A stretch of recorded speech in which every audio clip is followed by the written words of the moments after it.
Paura in nottata in via Baracca per il crollo del tetto di un edificio del 1800 abbandonato da tempo. Intervenute le volanti della questura, i vigili del fuoco su segnalazione dei residenti svegliati da un forte rumore.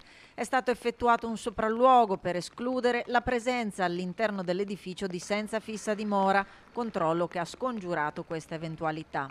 Posso solo dirle del rumore di stanotte, come pensavo fosse magari un camion che passasse, in realtà poi stamattina ho visto che è crollato quella cassina, il tetto.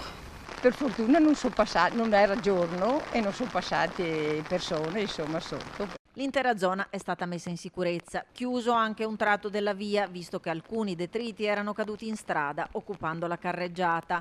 Anche le auto dei residenti parcheggiate nelle vicinanze sono state fatte spostare per il timore di altri crolli. Questa mattina all'1 è suonato il campanello e la polizia, anche però è caduto, mi sembra prima, verso le 11:45, adesso non mi ricordo. Io non ho sentito niente, ho sentito solo il campanello. Che cosa le hanno detto?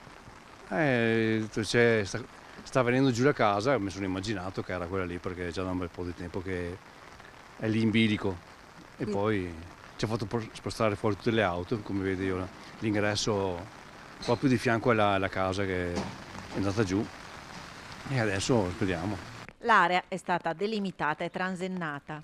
Io purtroppo mi sono accorto questa mattina che ho trovato la segnaletica nella strada, quindi rumori non ne ho sentiti, anche perché abitando sul lato di là non ho avuto modo di sentire nessun rumore.